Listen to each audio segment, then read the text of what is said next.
Langosta Literaria. Bienvenidos a un nuevo podcast de La Langosta Literaria, un espacio para la literatura. Mi nombre es Juan Carlos Ortega Prado, soy editor en Penguin Random House y hoy está con nosotros en esta cabina virtual Enrique Calderón Savona, editor también aquí en Penguin Random House. ¿Cómo estás, Enrique? Hola, Juan Carlos, muy bien, con mucho gusto de estar aquí en esta primera emisión para mí de un podcast para La Langosta. Es un placer que charlemos hoy. Oye, Enrique, el tema que vamos a tratar y del que versará nuestro programa es de una pandemia, pero no es la pandemia que todos están conociendo, de la que todos están escuchando todos los días a las 7 de la noche. Es una pandemia paralela. Una pandemia acerca de la información, o mejor dicho, de la mala información que está circulando alrededor del COVID-19, del SARS-CoV número 2. Esta pandemia, la Organización Mundial de la Salud incluso le ha puesto un nombre, infodemia, que no es más que la cantidad de información inexacta y falsa que está circulando en redes sociales, que está circulando en medios de comunicación incluso, y por lo tanto en charlas y en conversaciones normales. Está empezando a llegar esta información, pues, a la vida hogareña, a la vida de las personas, y empezar a tomar o hacer que la gente tome decisiones. Malas decisiones, Enrique. Y nada, me gustaría empezar con una reflexión acerca del tipo de información que la gente está recibiendo, precisamente. Me gustaría empezar diciendo que pocas veces como ahora, la sociedad ha tenido que procesar tantos y de manera tan exacta distintos tipos de información. Generalmente, pues vamos por la vida y escuchamos algún tipo de información, la vemos en el periódico, la vemos en las redes, y ya la podemos creer o no. Ahora no es solo un tipo de información la que estamos recibiendo, no es solo, por ejemplo, la información periodística. También estamos recibiendo información científica, también estamos recibiendo información que no sabemos decidir o no sabemos definir si es periodística o científica, porque nos llega, por ejemplo, por WhatsApp y nos la manda la tía con la mejor de las intenciones y quién sabe si eso sea producto de una metodología o no. Me gustaría empezar entonces, Enrique, escuchando tu opinión acerca de estos distintos tipos de información que se está generando y que nos hablaras también un poco de algunos autores bien interesantes que han empezado a hablar y reflexionar acerca de la sociedad que estamos viviendo, la información que está recibiendo esta sociedad y qué se nos viene por delante. Fíjate que a mí me pareció muy interesante y un concepto clave de la infodemia. Tú mismo me compartiste por WhatsApp hablando de los medios de comunicación, una guía para periodistas, unos consejos para informar, editados por la OMS, que yo al principio pues tomé con un poco de recelo y un poco de escepticismo. Dije, pues bueno, ¿qué tiene que hacer la OMS tratando de aconsejar a los periodistas cómo manejar la información? La OMS tendría que estar dando información veraz y oportuna, ¿no? Pero me pareció bastante razonable lo que dice la OMS. Empieza por decir algo muy simple y práctico en este manual, que es que la información es una herramienta vital para que las personas adopten las medidas de prevención para proteger y salvar vidas, ¿no? O sea, y ante eso estamos, es decir, ante la posibilidad de que la calidad de la información represente vida o muerte. Como tú dices, no estamos hablando pues simplemente de un escándalo pasajero que tomamos como fake news o no, sino que realmente estamos hablando de la posibilidad de salvar vidas y miles de vidas, ¿no? Y entonces en ese sentido pues me parece muy importante este manual que preparó la OMS y que de alguna manera deberíamos pues poder compartir con nuestro auditorio. Y como te digo, acerca de la importancia pues de tener información oportuna, veraz y fuentes confiables, ¿no? Es decir, decirle al periodista que está produciendo la información, que está funcionando como intermediario entre los procesos científicos y la gran audiencia, la importancia de tener fuentes confiables. Ahora, la gran pregunta para el periodista es, pues, ¿cuáles son esas fuentes confiables? Porque hay un gran espectro de incertidumbre dentro de la misma comunidad científica. Entonces, también ahí el problema está en la misma producción de la información desde los medios, desde el periodismo, ¿no? ¿Quiénes son esas fuentes confiables? Pues porque también ahí en este manual de la OMS se habla de un reconocimiento de la incertidumbre, pero por otro lado se da un poco por hecho pues que esas fuentes confiables existen y que solamente hay que buscarlas. Y eso también ahí es donde yo pensaría pues que habría que detenerse un poco. quiénes son esas fuentes confiables? ¿No? ¿Son esos científicos? ¿Son los opinólogos, los epidemiólogos del momento, los doctores que están pues en la línea de combate? ¿Quiénes son esas fuentes confiables? Y resulta que en esta búsqueda de confiabilidad nos encontramos con un fenómeno muy, muy especial que me ha llamado la atención, que tiene que ver con los grandes referentes, o lo que tradicionalmente habíamos considerado como los grandes referentes, o bueno, algún público había considerado los grandes referentes, que son estos pensadores, filósofos de la teoría crítica, estos pensadores que forman parte pues de lo que se ha llamado, con precisión o no, de la posmodernidad, y que tuvieron a bien pues salir de inmediato a decir qué es lo que estaba pasando con la pandemia y qué es lo que debíamos pensar y cómo debíamos repensar el capitalismo. En fin, me llamó mucho la atención, sobre todo a partir de que se hizo pues un libro al vapor que se llamó Sopa de Wuhan, que entiendo que fue pues la iniciativa de un profesor en Argentina, me parece, donde juntaba todos estos artículos que fueron saliendo de manera dispersa de varios pensadores, pues de la talla de Zizek, de Jean-Luc Nancy, de Bifo Berardi, Judith Butler, Alan Badiou, David Harvey, en fin, todo el mundo tenía algo que decir, y creo que hasta cierto punto pues fueron un poco presas de la inmediatez, ¿no? O sea, está el caso pues un poco escandaloso, me parece, el caso de Giorgio Agamben, que pues yo creo que fue, si no el primero, de los primeros en publicar un artículo en relación a la pandemia, que se llamaba Estado de Excepción y Pandemia. Me acuerdo, esto fue en diciembre. Y ahí pues básicamente lo que decía Agamben, autor del famoso Homo Sacer, es que se estaba sobredimensionando, ¿no? Una gripe, que había un despliegue mediático del mismo tipo del que hemos sido víctimas, y que ha generado solamente pánico. Y entonces, pues, que se estaba estableciendo con este virus una cierta modalidad del estado de excepción del que siempre he hablado. Y perdón por larga digresión. Lo que quería decir, pues, es que en este tipo de informaciones que vamos recolectando todos los días, pues están también ahí estos grandes referentes, pero que se han ido un poco diluyendo y siendo presas de la inmediatez, y faltando justo a este principio del que hablábamos al comienzo, de cómo pues la información puede salvar vidas, ¿no? O sea, si hay alguien que está leyendo a Agamben y dice, bueno, pues esta es una fuente confiable, entonces seguramente Agamben tiene razón y se está sobredimensionando la pandemia y solamente quieren crear pánico, pues salgo a las calles sin ninguna medida de prevención, ¿no? Sí, esto que mencionas es absolutamente central, porque constantemente vamos a estar como audiencias, como sociedades, sometidos a un montón de lecturas del mundo. Gente con más o menos prestigio, formatos con más o menos prestigio, nos estarán diciendo, esto es lo real, esto es lo correcto, esto es lo mejor, esto es lo peor. Todos tenderán a tener esta pátina de respetabilidad, y háganme caso a mí, y se desarrollan estrategias para parecerlo, ¿no? Entonces, información absolutamente falsa, como que utilizando una secadora de pelo en la garganta se puede matar el virus. Pues nada, si aparece un señor en bata diciendo que es médico en una cosa que parece consultorio, pues habrá gente que lo crea, ¿no? Y no tiene que ser así. ¿Cuál es uno de los mayores aprendizajes entonces que las sociedades, creo yo, deben tener en este aspecto, al menos de cara al COVID? Tenemos que hacernos, no sé si expertos, pero casi, en qué es la información, en qué es el conocimiento y en cuáles son las características bien concretas que hacen que un conocimiento, como tú preguntabas hace un minuto, sea válido y sea preferible a otro. Y aquí, aunque suene un poco de escuelita, vale la pena reflexionar un instante sobre qué es información. Todo lo que escuchamos, todo lo que vemos, ¿es información? Pues no, desde aquí hay que empezar a filtrar fino. Información, pues un conjunto de datos organizados, de calidad, confirmados, que se hacen llegar sistematizados a una audiencia. A partir de ahí podemos empezar un diálogo. Puede parecer muy de escuelita, insisto, pero fíjate, en momentos como estos, la filosofía, particularmente el estudio del conocimiento, la epistemología, vuelve y recupera cierto protagonismo que nunca debió perder. En el momento en que lo perdió, creció el pensamiento anticientífico o pseudocientífico, y creció el riesgo a la vida propia.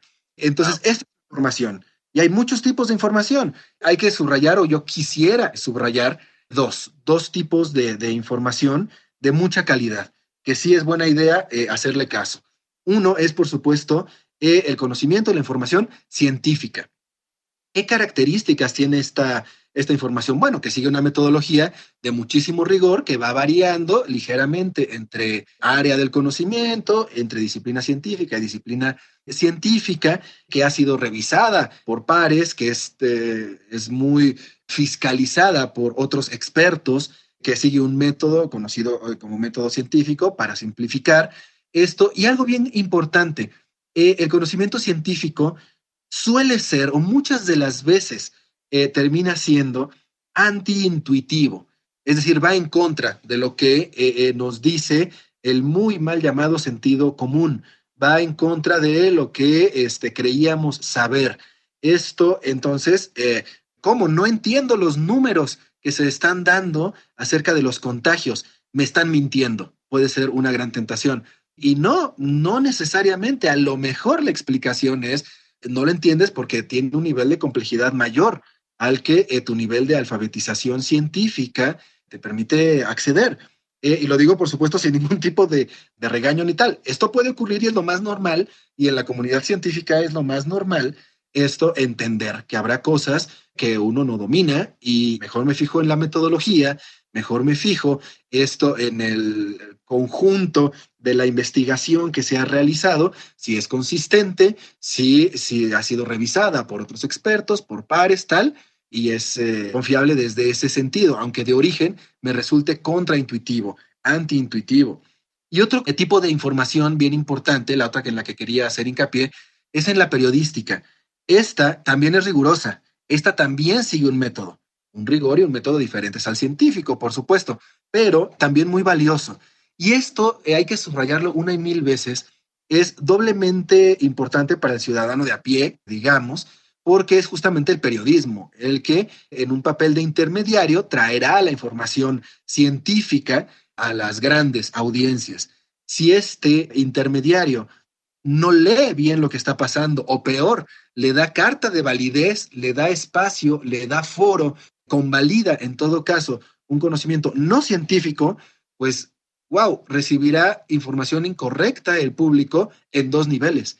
El nivel originario, al que nunca tendría que habérsele hecho caso, supuestamente científico, y luego el nivel del procesamiento periodístico.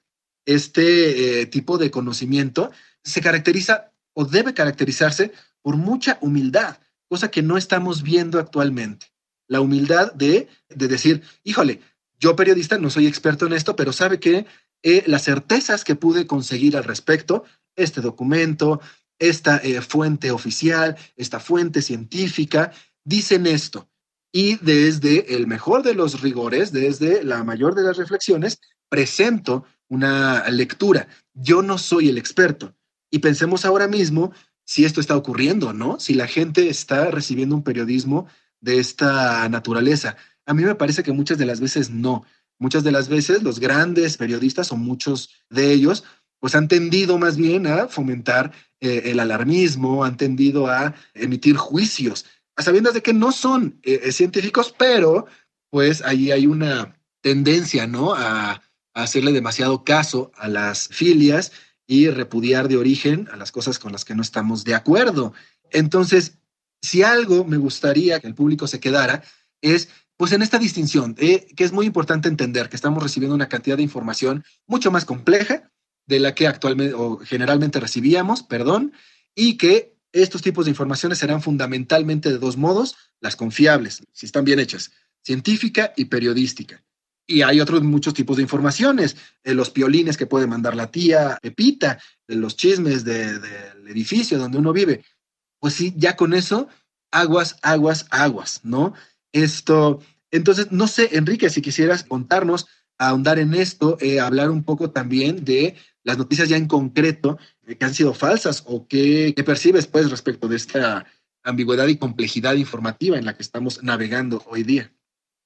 Fíjate que has dicho muchas cosas importantes y me quedan más preguntas a partir de lo que dices. Pues estoy de acuerdo con esto que que mencionabas, pues, acerca de los filósofos o esta idea del gran pensamiento tratando de recuperar su aura y su prestigio, pero pues sin duda fueron presas de la inmediatez, ¿no? Y de la premura por decirlo todo, ¿no? Quizás esta compulsión por comunicar lo que pasó hace 2 minutos y por comunicarlo con una narrativa omniabarcante, y pues que es esta hegemonía de la inmediatez de la cual son víctimas no nada más estos filósofos, sino también los propios periodistas. Pero mi pregunta iba más bien en la línea de lo que decías acerca del conocimiento científico, porque yo sigo teniendo dudas respecto a esto que la OMS llama fuentes confiables, porque pues yo entiendo que el conocimiento científico está dado, pues como tú dices, por una metodología, donde hay una revisión, una investigación revisada por pares, hay una serie de expertos involucrados, pero son ellos los que actualmente también están trabajando desde la incertidumbre, ¿no? Es decir, como por eso decía yo que hay una especie de, pues no sé si de teléfono descompuesto, pero sí de cadena de incertidumbres, de cadena de entendimientos a medias. Son los mismos científicos los que no saben con lo que están tratando, ¿no? Desgraciadamente es así, pues está en curso la investigación y cómo modular la voz, cómo hacer que esa voz pueda hablar desde la incertidumbre, desde la complejidad. Y una palabra clave que tú mencionabas, pues es justamente la humildad, pero creo que esa humildad también tendría que venir desde el propio discurso científico, no sé. Claro, claro, y tienes toda la razón. Algo que veo como central y que me gusta tanto de ambos discursos, el científico y el periodístico, es que ninguno tiene ningún problema, en principio, por supuesto, en teoría, ¿no? Lo que dice el librito. Ninguno tiene ningún problema con la incertidumbre. El científico, el buen científico, no tiene el menor problema en decir que no conoce algo, que no sabe algo.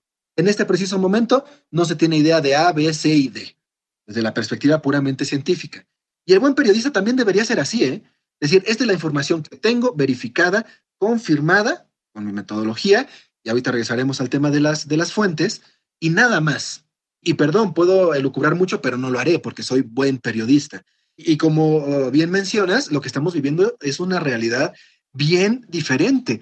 Esto porque, claro, las realidades y estos discursos periodístico y científico no están flotando en la nada, están en medio de una complejidad social, de una polarización comunitaria de escala global, ni más ni menos, ¿no? Entonces, claro, la OMS está obligada a dar certezas y la Secretaría de Salud está obligada a dar certezas. Esto sí ya genera una disonancia de origen. La ciencia per se no está obligada a solucionarlo todo ya en un momento instantáneo y tal, pero la política de salud pública sí, basada en ciencia. Entonces, entendamos esto.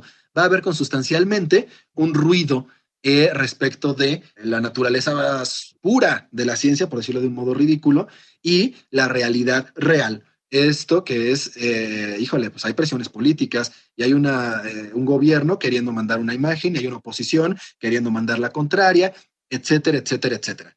¿Qué nos puede ayudar? Y retomo la pregunta iniciática de esta charla que tú hacías, que es, bueno, y entonces, ¿cuáles son estas fuentes? ¿A quién sí le voy haciendo caso? Hay una cadena, un esquema primario, básico, y hay además una categoría de fuentes, cuál es la mejor, la más confiable, la tal, tal, tal, tal, tal. En un esquema como este, yo propondría la fuente principal de conocimiento y de información debe ser, sí, el conocimiento científico. El conocimiento científico que esté lo más alejado o que se haya podido mantener menos sujeto al vaivén inmediato de esta coyuntura político. Es difícil, sí, no existe la ciencia objetiva, por raro que parezca, no existe la ciencia objetiva, pero buscar pues el conocimiento que se haya hecho en una circunstancia lo más respetuosa de los procedimientos de la ciencia. Entonces, sí, la Organización Mundial de la Salud tendrá ahí una preeminencia amplia. Universidades, por ejemplo, también serán muy importantes, ¿no? Científicos reputados, expertos en el campo, no por una cuestión de ex cátedra, de lo digo yo porque, y créanme, porque uy, vean cuántos premios tengo. No, no, no, sino producto simple y llanamente de que han tratado y trabajado ese tema mucho, mucho, mucho. ¿no? Ya luego, ¿qué otro tipo de información debemos conocer, pero al mismo tiempo debemos leer con un poco más de cuidado? La información oficial. La información oficial es importantísima, valiosísima. De nuevo, en un mundo ideal, los gobiernos querrían compartir la información del mejor modo y más completa y más veraz. Sabemos que no suele ocurrir porque política, pero es importante conocer la información que tienen que dar. Sí hay información muy valiosa, esto a partir de la cual, por cierto, será la que guíe las decisiones públicas, ¿no? Y ya, ¿qué tipo de información empieza a ser mal y ya el lector ya debe decir, o el que escucha radio o el que ve televisión, debe decir, híjole, esto ya me hace ruido? Pues cuando un periodista, por ejemplo, hace llegar información de otro periodista, cuando un periodista se limita a reproducir aquello que vio en las redes, que se hizo viral, y pues ahí está, ¿no? Esto ya, así va. La información que procura o que fomenta esencialmente, per se, desde el modo que está estructurada, la división, ¿no? La polarización, es decir, la que está muy prejuiciada, la que está muy dirigida ideológicamente. En situaciones así, en la que los gobiernos pueden estar cometiendo errores enormes y de un calado inmenso, o aciertos también muy importantes que salen millones de vidas, va a ser difícil, entendamos esto, poder procesar qué tanto era filia o fobia, prejuicio político o no, una información que pegue mucho, por ejemplo, a las políticas públicas, que las critique fuertemente, quiero decir, o que por el contrario parezca decir, no, se están haciendo bien, ¿no? Y es filtrar y es leer muy atentamente qué es lo que está pasando. A mí me gustaría, Enrique, tú que de formación eres filósofo, justamente ahorita que hablábamos del tema, lo recordé, que además eres editor de libros de ciencia, editor en debate, que además eres editor de libros de política y de periodismo, que nos contaras un poco cuáles son tus filtros en el día a día sueles o intentas manejar a la hora de allegarte o de procesar o de darle validez a una información. ¿Cómo filtras tú la información, Enrique? Bueno, esa es una pregunta realmente complicada. Tendría que decir sinceramente que me siento abrumado, que la información la filtro por mera intuición. Tengo que hablar desde la humildad y desde la pura incertidumbre, tal cual. Solo retomando algo después de lo que decía, sí, me llama la atención pues cómo se entrecruzan estos tres discursos, como tú dices, el discurso científico, pues el discurso mediático, y agregas este componente fundamental que es el del discurso político, el del discurso ideológico. Cómo se entrecruzan estos tres discursos y cómo está cada quien tratando, pues, como decías, me gustó esto de dar certeza desde la no certeza, pero también cuidando muy celosamente sus intereses, ¿no? Y eso es lo que creo que podría tomarse como un criterio para ir filtrando o cribando la información. Es decir, ¿dónde huele a poder? ¿Dónde huele a un discurso tratando de sobreponerse a otro? Y normalmente, pues esto por supuesto se daría en el ámbito de lo político, y ahí es donde creo que podríamos seguir depurando la información para al final quedarnos pues con algo que tenga validez, y más bien que sea valioso, como decíamos desde el principio, pues para salvar vidas, ¿no? Ahí está otra de las recomendaciones que se dan en este manual para los periodistas, en este manual de la OMS, que es, a ver, ustedes periodistas tienen el poder de contar historias. Esto es lo que estamos haciendo, pues prácticamente desde todos los discursos se está haciendo eso, ¿no? Contando historias. Bueno, ¿cuáles son las historias que ustedes van a contar? Son aquellas que deberían inspirar a las personas a actuar de manera colectiva. Esto es, pues, a seguir las medidas mínimas recomendadas, ¿no? Para poder mitigar las consecuencias de la pandemia. Entonces, pues, sí, respondiendo de alguna manera a tu pregunta, como digo, por un lado está un poco esta, pues, intuición, y además al mismo tiempo sentirse abrumado, pues un poco nos hace tomar distancia y alejarnos de la sobresaturación de la información. Y yo creo que eso también ayuda un poco, ¿no? Es decir, no estar pegados todo el tiempo a la pantalla, tratando de saber qué es lo que pasó hace 2 minutos, y tratando de alejarse sobre todo de esta compulsión que siempre existe por querer comunicarle a tu amigo, al grupo de WhatsApp, a todos que acabas de escuchar la última noticia sobre la vacuna, que sientes también un poco como hay un trabajo emocional que debe hacerse, más allá del trabajo intelectual en el filtro de la información. Creo que también hay un trabajo de prudencia, de poder ir modulando los afectos, ¿no? Es decir, no ser presa de este famoso FOMO, ¿no? que le llaman. Entonces, pues sí, como tú dices, pues hay una claridad entre el tipo de información, el tipo de discursos que se están manejando, pero también pues tomar una distancia respecto a todos y respecto a los más inmediatos, ¿no? Pues que es la pantalla que tenemos siempre enfrente. Sí, esto que mencionas se me hace muy interesante e importante, porque claro, yo mencionaba previamente que ni la información periodística ni la científica se dan en contextos asépticos. Siempre hay un juego de fuerzas. Yo mencionaba la parte política, ideológica, pero tú traes a colación otro contexto en el que también siempre ocurre la información, que es el conocimiento, el contexto personal, el contexto emocional, el contexto de la angustia que estamos pasando, de nuestra propia incertidumbre como individuos, enfrentada a estas incertidumbres del científico que sigue investigando, ¿no? Periodista que está medio perdido y que se descubre, ¿no? Con tantas carencias y con tantos problemas de alfabetización científica.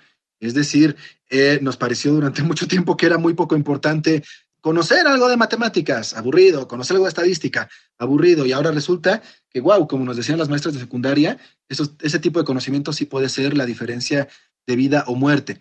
Todo eso entonces se recibe en una persona que está sabiendo, sintiendo, percibiendo todo eso y en un contexto emocional que le puede dificultar la correcta lectura de los hechos, la lectura más útil desde una perspectiva completamente pragmática o más atinada, ¿no? Desde la epistemológica. Y en este sentido, fíjate, de estas incertidumbres y de este cuidarnos desde lo interno y ver lo externo tal, me has hecho pensar en un libro bien interesante, más o menos reciente, no, bueno, sí reciente, del año pasado. No hemos entendido nada de Diego Salazar, un periodista peruano, colaborador del New York Times, que escribe muy bien y un sabio. Yo lo tengo en el mayor de mis respetos, en el que justamente menciona algunos de los casos en los que esta sobresaturación de información o esta hambre desmedida de conocimiento periodístico, de periodismo, pues ha pervertido al periodismo, ha hecho que crezca un mal periodismo, que ya ni siquiera se le puede llamar así, y los caos que ha provocado, ¿no? Habla ahí, por ejemplo, del caso de la niña Frida Sofía. Se acordarán que supuestamente había una niña atrapada en las ruinas del colegio Rebsamen en la Ciudad de México, después del terremoto del 19 de septiembre de 2017, y menciona, ¿no?, cómo esta incertidumbre realmente fue la que presionó a un medio, a una periodista, a un tal, y a una sociedad a caer en un error en el que nadie tendría que haber caído, supuestamente, ¿no? Entonces, es una recomendación que me gustaría hacer ahora. Y hablando también desde la perspectiva de lo personal, de cómo toda esta información llega y anida en un ser humano y lo va a afectar, que seamos conscientes de esto, nos está afectando la información, por eso es tan acertado el nombre infodemia. Sí, es una enfermedad, sí, afecta, daña. Respecto de este contexto, me gustaría entonces, es buena idea, creo, mencionar ahora el libro Depresión de Jesús Ramírez. Jesús Ramírez es un científico de primerísimo nivel, neurólogo, neuropsicólogo, que lo que nos da es tal vez el mejor libro de depresión que haya ahora mismo en el mercado. Lo mejor de la ciencia, muy bien relatado y muy bien explicado, diciéndonos qué es exactamente la depresión y cómo situaciones como las que estamos padeciendo ahora mismo pueden provocar la depresión. Sabemos de una buena fuente, de alguien que tiene todos los papers y todas las investigaciones más recientes, que sabe leerlos, que sabe filtrarlos además, diciéndonos, ojo, por aquí puede venir un golpe anímico, por aquí puede llegar la depresión, y esto es lo que sí se puede hacer, lo que sabemos que sí se puede hacer, ¿no? Entonces no vendrá en su libro a proponernos, encomiéndense a no sé quién o hagan tal ritual. No, nos va a decir cosas que sí están bien comprobaditas científicamente que pueden ayudar, ¿no? Entre ellas, por cierto, ahorita pienso en el ejercicio, en el agradecimiento, en la recapitulación de momentos felices, por ejemplo, Pero bueno, en el libro vienen detalladas y explicadas de muchísima mejor manera, ¿no? Y ahora, antes de volver a preguntarte algo, querido Enrique, solo me gustaría mencionar, ya que estoy en esta parte de libros, otro texto, SOS Microbios, de Martin J. Blaser, que es un estudio sobre los microbios y el problema que está representando para la humanidad toda, el combate que hemos entablado contra ellos a partir o basado en el uso indiscriminado de antibióticos. Ojo, y espero que para estas alturas ya todo el mundo lo tengamos bastante claro. Un virus no es ente biológico que pueda ser atacado con un antibiótico, no es propiamente, o desde este sentido, un microbio, no es una bacteria, pues no es, tiene otra lógica completamente. Pero menciono este libro como un ejemplo de un científico, pues, que sí nos explica algo sobre epidemias, sobre pandemias, sobre esta situación, y nos da o nos propone un listón. ¿A qué altura debemos colocar nuestro listón para aceptar o no determinada información? En este caso, es científica. Si leemos ese libro, diremos, ok, este tipo de cosas son en las que debo estar atento para aceptar una información o no. Entonces puede ser un buen ejemplo. Y Enrique, hay un libro, Contagio, de David Quammen, que también va por aquí, esto, y que ya en México se publicó una parte, si ébola, esto, si no mal recuerdo, esto, y creo que puede ahondar en esta reflexión. No sé si quieras contarnos un poco de esta obra. Totalmente, totalmente. Es un librazo que dices de Contagio de David Quammen. Antes, decir una cosa importante también que subrayé de lo que mencionabas sobre el libro de Diego Salazar, el caso de Frida Sofía, es este fenómeno también en la comunicación, pues de la presión que ejercen los medios sobre esa fuente confiable, ¿no? Es como ahorita de lo que hablábamos. ¿Verdad que sí eres confiable fuente? ¿Verdad que tú me puedes dar una buena noticia? ¿Verdad que yo, a partir de todo lo que tú me digas, puedo contar una buena noticia? Entonces también habría que considerar con más detenimiento esa presión que ejercen en el caso de lo de Frida Sofía, pues sobre las fuentes oficiales, en ese caso pues creo que estaba ahí la Marina involucrada, pero también, por ejemplo, actualmente, qué tipo de presiones ejercen los medios o los periodistas sobre la comunidad científica para decir que lo que sea, lo que haga nota, ¿no? Entonces, ahí también habría que ver cómo funcionan esos mecanismos y cómo se producen las famosas fake news, cómo se van articulando, ¿no? Y otra vez creo que tiene que ver pues con el sensacionalismo y pues de nuevo la hegemonía de la inmediatez. Y justo pues para combatir de alguna manera esta hegemonía de la inmediatez, creo que habría que ir a historias más lejanas de lo que tenemos en el último post de Facebook. Y creo que este libro de Contagio de David Quammen pues es una buena oportunidad para hacerlo, para tomar distancia, ¿no? David Quammen es uno de los mejores divulgadores de la ciencia, creo que es de los mejores reporteros del mundo natural, como le han llamado en algún momento, y hizo este libro que se llama Spillover en inglés, que pues al español lo traducimos como Contagio en el ensayo debate, y pues que este Spillover que también podría ser algo así como propagación, o pues también podría tener la connotación de un desbordamiento, ¿no? Pues es que esto es lo que tenemos justamente ahora, ese desbordamiento, esa pues, vida en exceso.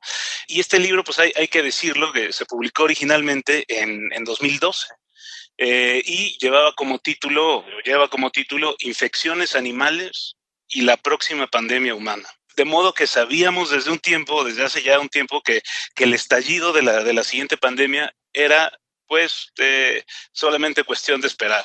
Y su origen también era evidente para Quammen desde hace mucho tiempo, desde más de una década. Un virus latente en animales podría dar en cualquier momento el salto al ser humano, como lo vimos con el VIH que provocó el SIDA, como lo vimos con el H1N1 que causó la gripa de 1918, con el SARS, el virus de Marburgo, etcétera, y pues por supuesto con lo que tú decías hace un momento, con el ébola, ¿no? Y pues en su momento quiero pensar como editores oportunos y no oportunistas, pues decidimos no publicar completo aquel libro de Quammen, sino pues hacer un extracto del capítulo de ébola. que esto fue por ahí de 2016, que lo publicamos en el marco del brote de ébola que hubo entre 2014 y el 16, y bueno, que afectó principalmente a países como Guinea, Sierra Leona, Liberia, en fin, ¿no? Pues pero que yo recuerdo que también llegó a haber un pánico, pues sobre todo por la letalidad que se le conoce a este virus, ¿no? Y en fin, pues que Kwame pues hace un viaje por todo el mundo para rastrear justo la historia de esas enfermedades zoonóticas, ¿no? Es decir, aquellas que pasan pues de los animales al ser humano. Por cierto, leía que la OMS confirmó hoy, hablando de la OMS, de su manual de buenas prácticas, confirmó hoy que el SARS, este SARS-CoV-2 o CoV-2, ¿no? Que produce COVID-19, claro, ahí también tenemos que pensar pues en la precisión de los términos, siempre usarlos correctamente, no como yo. Lo que decía hoy es que tiene un origen animal, está confirmado, ¿no? Pues al contrario de lo que afirmaba Trump o el gobierno de Estados Unidos, diciendo que se había originado en un laboratorio de China.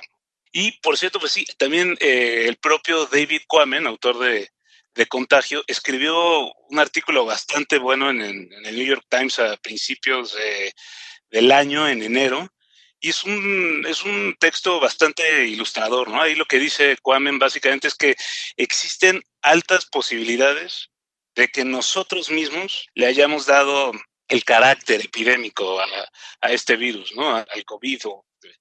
Es decir, que probablemente se haya así iniciado con un murciélago en una cueva, pero que la actividad humana causó su propagación. Perdón que te interrumpa, querido No, por favor.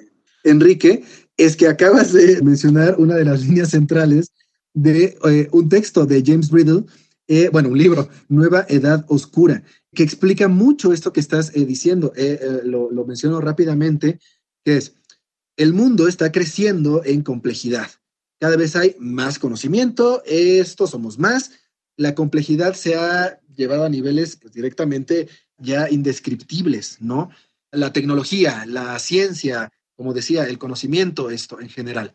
Bueno, proporcionalmente cada vez somos capaces de conocer menos, porque ha aumentado tanto el conocimiento que si de por sí éramos seres bastante limitados, pues ahora conoceremos menos.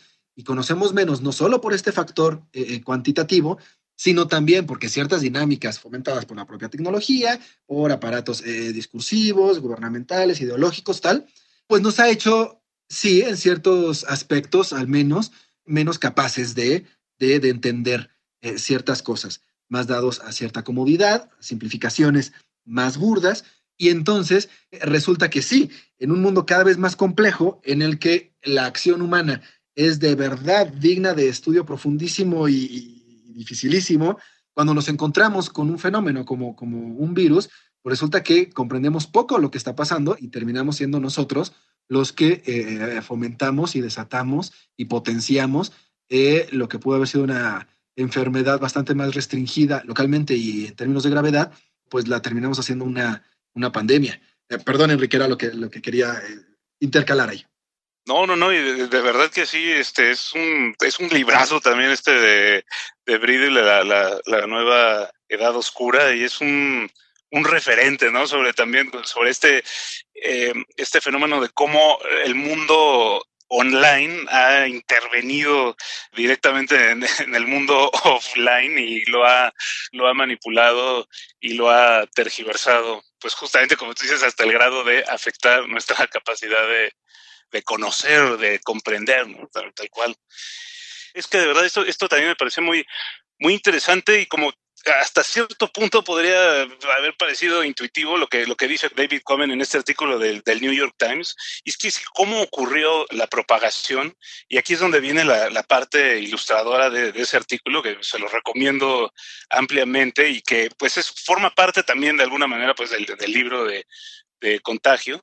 Y lo que dice ahí es que quizá a partir de varios factores que no siempre se relacionan con la pandemia, que es algo sobre lo que habrá que seguir investigando, podemos encontrar el origen de la propagación. Y en primer lugar, él dice el tráfico de animales. Me llamó la atención, el tráfico de animales, pues, sobre el que ya hablaba hasta cierto punto desde 2012, y él dice pues que en las circunstancias actuales hay un comercio bastante peligroso de vida silvestre que tiene que ver con pues, fundamentalmente con alimentos, ¿no? Con cadenas de suministro que se extienden por Asia, por África, por Estados Unidos, por cualquier lugar.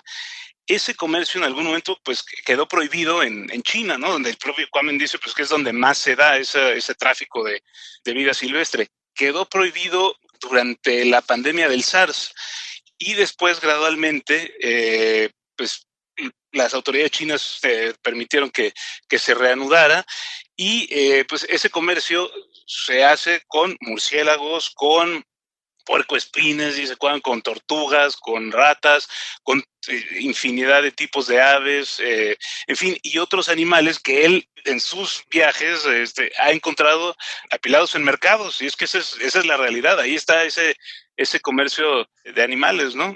Esto lo conecta con un segundo factor, que es el tema medioambiental, ¿no? Está, por un lado, el tráfico de vida silvestre y por otro lado, el tema medioambiental que está relacionado íntimamente con esto.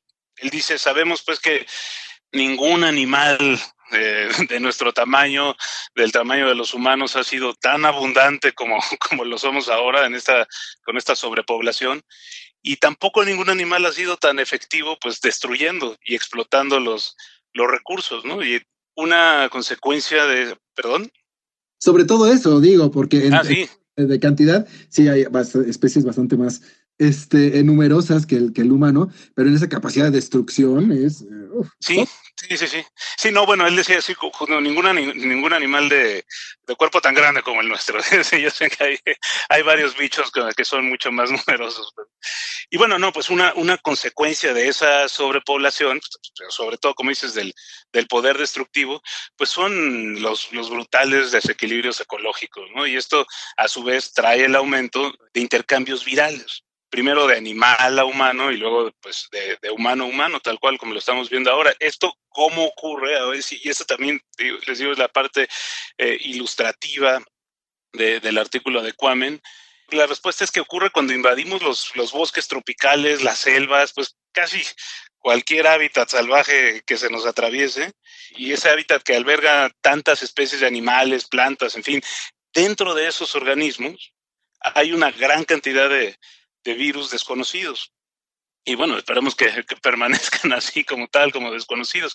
Pero bueno, digamos, de alguna manera son el huésped natural de esos virus. Lo que sigue es que si cortamos árboles, matamos a los animales o los enjaulamos, dice Kwame, y los enviamos a un mercado, pues interrumpimos, ¿no? los ecosistemas, la dinámica del ecosistema, y se liberan así pues muchos de los virus de sus huéspedes naturales. Cuando eso sucede, pues, ¿qué creen? Que el virus necesita un nuevo huésped. Y pues muchas veces esos huéspedes somos nosotros mismos, ¿no? Entonces, en fin, es un mundo fascinante ese de los virus, que pues también él, como muchas otras personas recientemente se han encargado de decir, pues no hay nacionalidad, ni respetan clases sociales, no son, no tienen un componente ideológico ni nada por el estilo, ¿no? Pero si los mueves, ellos también se mueven.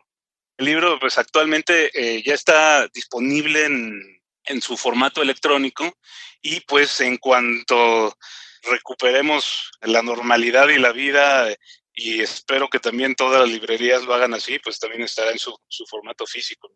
Sí, efectivamente, me faltó también decir eso respecto de depresión, que también está ahora mismo en formato electrónico. Esto, y respecto del texto que mencionas de Kwame, creo que pinta bien varias cosas que hemos mencionado aquí o que pueden ser ejemplificadas mediante este texto, ¿no? Con el pensamiento científico quiero relacionarlo. Ahora mismo la OMS ya tiene una investigación o presenta unos resultados producto de una investigación muy, muy seria, en el que dice, sí, proviene el virus de un animal, de un brinco.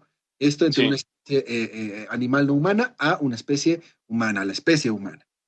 Ya sabemos esto, fíjense cómo ya tenemos una certeza, digamos, científica en este momento. ¿Qué pasa en nuestro cerebro? O por lo menos una acotación a la no certeza no científica de un Trump, ¿no? También. Claro, justo para allá voy. Entonces tenemos ya esta pieza confiable, le podemos decir, ¿no? Pequeña, lo que ustedes quieran, pero lo tenemos. Sí.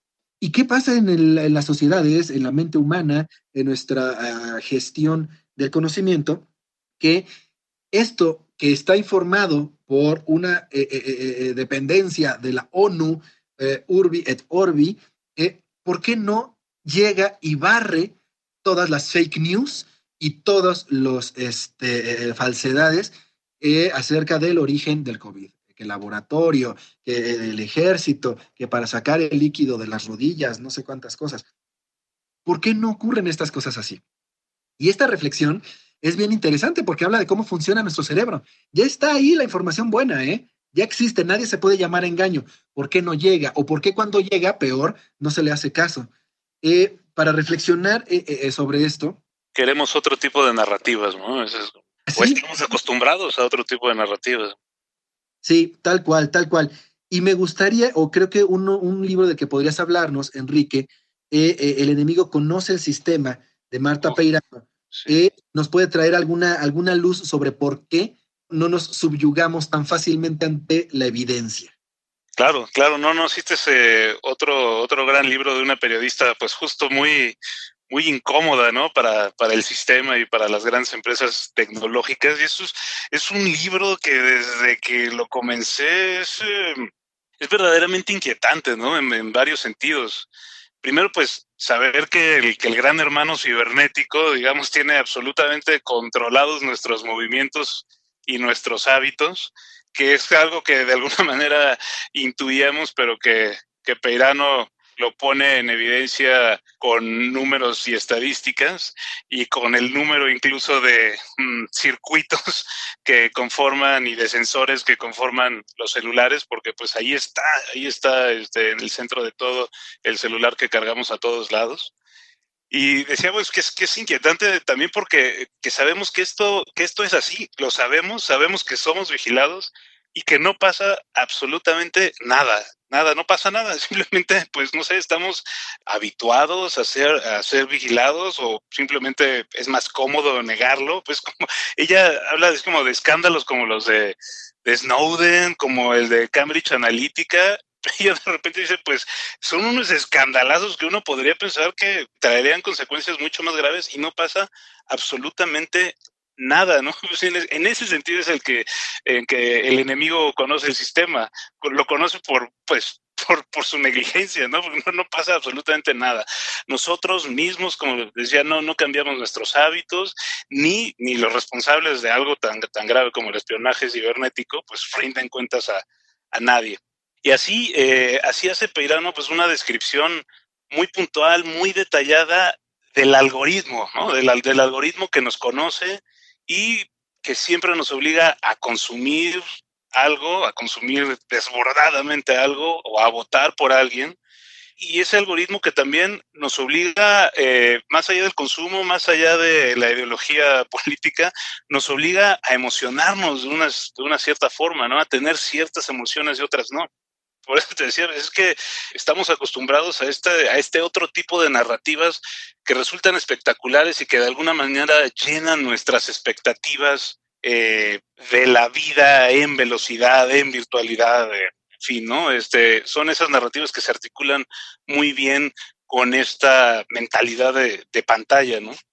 Llenar nuestras expectativas. Acabas de decir algo interesantísimo, porque ahora me estás mencionando en el libro de Peirano que lo que nos pinta es la perversión, ¿no? Un poco de los fierros que configuran Internet, a final de cuentas. Pero hay una contracara de esto, hay una contraparte, que es nosotros mismos estamos alimentando a ese monstruo. Nosotros mismos estamos nos cumplan esas expectativas.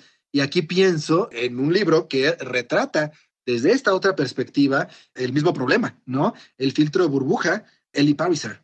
Absolutamente, sí, ese es otro texto clave, pienso, para entender cómo funciona la hegemonía del algoritmo, ¿no? De la que habla Peirano, pues cómo son las mismas empresas tecnológicas las que van dirigiendo nuestros gustos y las que nos hacen darnos cuenta, o más bien las que no nos permiten darnos cuenta de que hay otras cosas que el video de recetas de cocina que vimos ayer y lo que se relaciona con él, ¿no? Es decir, como ahí también por ahí va un poco el argumento de Peirano, pues cómo relacionaríamos todo esto de la hegemonía del algoritmo con las fake news que se están dando en la pandemia.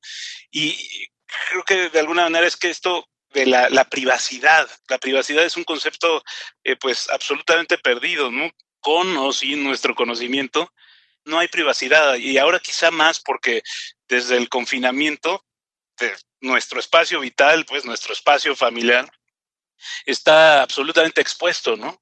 Y aquí viene de nuevo la hegemonía del algoritmo, de la que habla el propio Pariser, de la que habla Peirano. La gente dice, escuché decir a Peirano en alguna entrevista, que no sé si fue en medio del COVID o antes, pero que evidentemente pues la gente, pues, es lo que venimos diciendo, ¿no? Pues se ha perdido la capacidad de distinguir una noticia falsa de otra que no lo es. Y desde su punto de vista, esa propagación de fake news está causada, yo no sé qué piensas de esto, Juan Carlos, pero que está causada fundamentalmente por los medios. Es decir, no necesariamente por esa entelequia que llamamos la tía mandando a WhatsApp, sino por los medios de comunicación. Sí, ella le atribuye más responsabilidad a los medios de comunicación, ¿no? Porque ella dice, hace 15 años, dice Peirano, empezamos a trabajar más para Google que para nuestros lectores. En el caso de los medios de comunicación, en el caso de las propias editoriales, ¿no? Nos basamos más en las tendencias, en el trending topic, en las grandes tendencias de Google, etcétera, para poder generar un cierto tipo de contenidos. Y bueno, pues a medida que se ha ido también, esto es muy importante, eso también que dice Peirano, pues se ha ido perdiendo también la capacidad de generar dinero a través de la publicidad, como tradicionalmente lo hacían los medios. Y esa capacidad, pues, se ha perdido también porque nos las ha quitado Google, nos las ha quitado Facebook, y hemos ido trabajando cada vez más para los algoritmos de las recomendaciones de las plataformas digitales, ¿no? Y esos algoritmos, dice Peirano, son los que exigen pues que hagas un titular sensacionalista, mucho más, ¿qué puedo decir?, caricaturesco, ¿no? Los 10 mejores libros de no sé qué, el top 10 de los discos, de lo que no te puedes perder de la pandemia, en fin, ¿no? Y hay una que he estado viendo constantemente en diferentes sitios que dicen, no creerías dónde tal o cual celebridad está viviendo en este momento, ¿no? Es como, todo esto es lo que tienes que hacer para sobrevivir. Todo esto dice Peirano, pues que son titulares diseñados por algoritmos para ser virales, ¿no? Y entonces, pues lo que se publica ya no son noticias, la verdad no son noticias, no son, vamos, ya ni fake news, ¿no? Son no noticias, es como la trash news, ¿no? La información basura y sensacionalista, y esto pues normaliza por completo esta incapacidad de la que hablaba de distinguir la calidad informativa cuando recibes notas por Facebook, por WhatsApp. Vamos, que estas notas de las cuales ni siquiera te tomas el tiempo de leer más de 3 líneas y las das por buenas, y el algoritmo pues sigue trabajando detrás de eso, ¿no? Sí, por supuesto. Hay una falacia lógica que me llama mucho la atención y que creo que aquí opera completamente, que es conocida como ni siquiera es falso. Cuando tú presentas un... Sí, es falso, exacto. Ajá, cuando tú presentas un argumento o una información o un algo que está tan mal estructurado que no tiene ni siquiera que ver con lo que se está debatiendo, que ni siquiera puedes decir que sea falso, o sea, no tiene que ver. Y nosotros tendemos a caer en esa falacia constantemente, dándole valor de noticia, dándole valor de información de calidad a cosas que ni siquiera son falsas, que no tienen que inscribirse y no deberíamos inscribir en ningún caso en el círculo de lo que consideramos periodismo, mucho menos ciencia. Exacto. Y otra vez regresamos a lo que tú decías desde el principio, citando el manual de la OMS, la infodemia, ¿no? Es decir, como este extraño fenómeno también del confinamiento que nos ha llevado a producir una cantidad de contenidos audiovisuales que antes no nos hubiéramos imaginado, desde casa, desde como, ahora todo el mundo dice cómo hacer ejercicio, cómo hacer pilates, cómo cocinar, entonces te recomiendan libros también, ¿no? En fin, es una cantidad de contenidos que creo que se pueden inscribir en este fenómeno de la infodemia también, ¿no? Sí, por supuesto, y es una de las características que al público nos ayudan a identificar la información chafa de la información que vale la pena hacerle caso. En México se ha hecho también esta reflexión, ¿eh? No solo Marta Peirano, española ella, sino también Esteban Illades, por ejemplo, en Fake News, en el libro Sí, Fake News. claro. Esto hizo esta reflexión aterrizada al caso mexicano, y también es muy valioso que lo lean, porque incluye también la perspectiva política, una perspectiva que, como hemos mencionado una y otra vez en esta charla, es omnipresente y no se puede entender ni la infodemia ni buena parte de la complejidad de las sociedades humanas si no es a la luz de estos fenómenos, ¿no? Y esto me da pie para empezar a dar una de las ideas que quiero presentar de cierre. Ya el tiempo ya nos está comiendo, que es: demos por hecho que hay un montón de industrias que se alimentan de que nosotros creamos las fake news.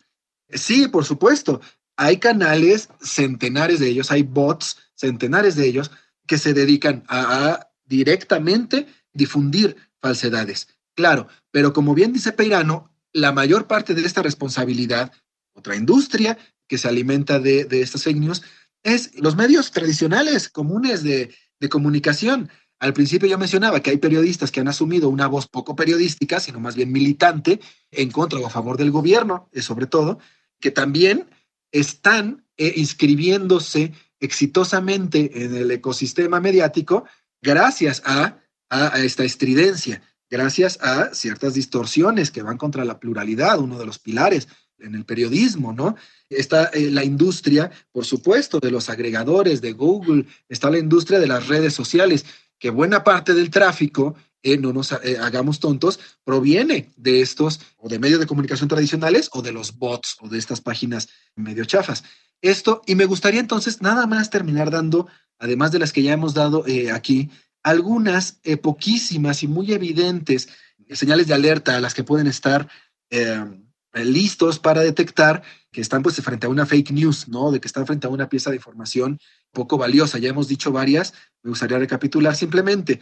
Una es esta estridencia, no vas a creer, todo el mundo te lo quiso ocultar, por fin se revela la verdad, nos han engañado. Si una nota, si un texto empieza por ahí o está en este tono, ojo, muy probablemente sea falso.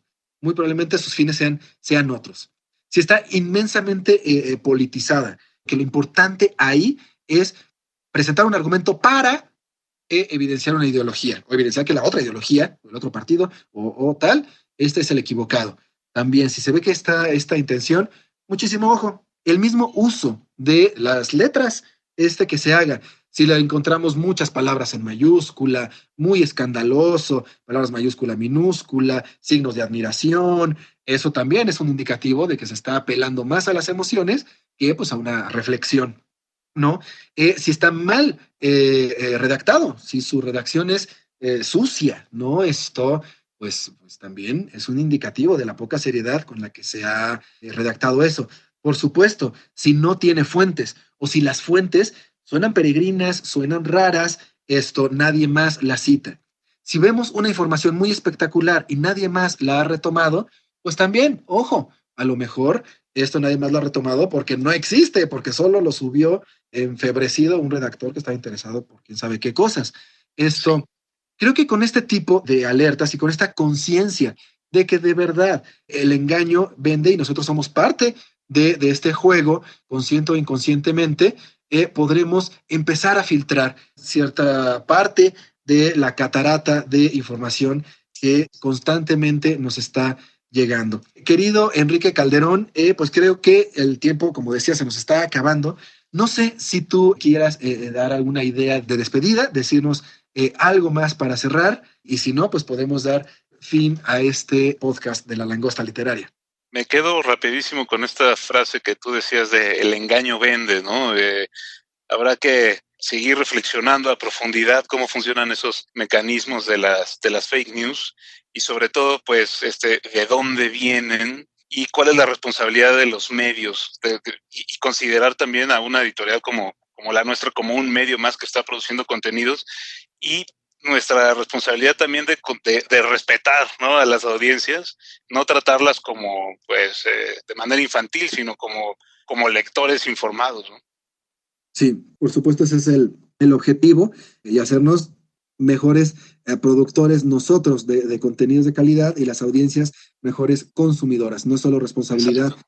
del divulgador, del científico, de la autoridad o del periodista proveer de información. Ante todo, podemos ser muy buenos receptores críticos de esta información. Muchísimas gracias, Enrique Calderón. Gracias a ti, Juan Carlos. Muchas gracias. Este fue el podcast de La Langosta Literaria, un espacio para la literatura. Yo soy Juan Carlos Ortega Prado y fue un placer estar hoy aquí con ustedes. Hasta luego. Búscanos en nuestras redes sociales, Twitter, @langosta_lit, Instagram y Facebook, Langosta Literaria, y en YouTube, Me Gusta Leer México.